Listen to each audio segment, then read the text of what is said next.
নাগরিক সেবার মান উন্নয়ন, মশক নিয়ন্ত্রণ, বর্জ্য ব্যবস্থাপনা এবং বিভিন্ন জনদুর্ভোগের সমাধানে গণশুনানির আয়োজন করেছে ঢাকা দক্ষিণ সিটি কর্পোরেশন। এই গণশুনানিতে নাগরিকরা জলাবদ্ধতা, ডেঙ্গু, মশার প্রকোপ, অপর্যাপ্ত সড়কবাতি, ভাঙাচোরা সড়ক, মাদক এবং কিশোর গ্যাংয়ের উৎপাত, গ্যাস সংকট সহ নানা সমস্যার কথা তুলে ধরেছেন। জবাবে সংশ্লিষ্ট কর্মকর্তারা খুব দ্রুত ব্যবস্থা নেওয়ার আশ্বাস দিয়েছেন।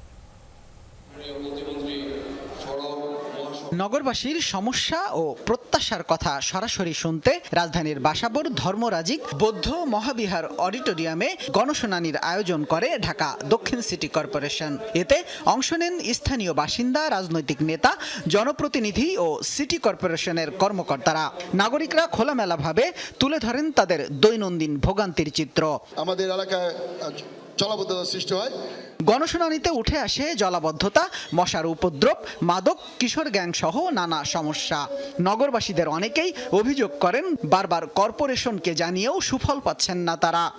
আমি ব্যক্তিগতভাবে বহু চেষ্টা করতেছি ওইখান থেকে ময়লা কিভাবে সরানো যায়, কিন্তু একা করা সম্ভব হচ্ছে না। সিটি কর্পোরেশনের কোনো সাহায্য সহযোগিতা পাচ্ছি না। কিশোর গ্যাং এবং বিভিন্ন রকমের চিনুতাই, আরো মদ এবং গাজার আড্ডা, সোনামিয়া রুট এবং টাকিপাড়া এবং আবার এই আশেপাশে তালতলা মার্কেটের সামনে, তিলপাড়া ঢাকা হোটেলের সামনে নিত্যনৈতিক ট্রাফিক জ্যাম থাকে।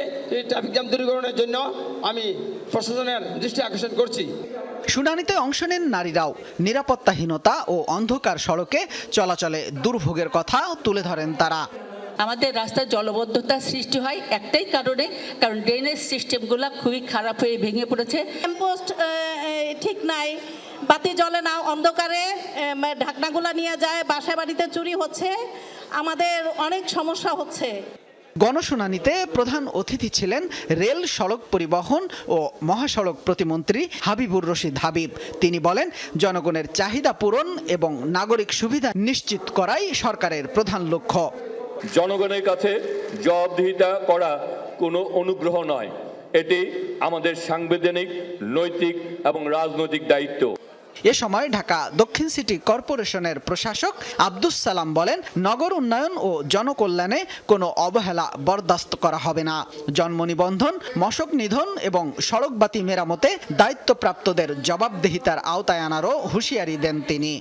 লাইট, বর্জ্য, জাতীয় সড়ক, জন্ম নিয়ন্ত্রণ, মশক, এই ব্যাপারে কোনো অবহেলা নাই। যে সমস্ত এলাকায় শুনলাম আজকে লাইট নাই, যেখানে লাইট পোল আছে 1 সপ্তাহের মধ্যে সেখানে লাইট জ্বলতে হবে। এ সময় আব্দুস সালাম নগরবাসীকে সচেতন থেকে যেখানে সেখানে ময়লা না ফেলার আহ্বান জানান। শামীম রেজা, যমুনা নিউজ, ঢাকা।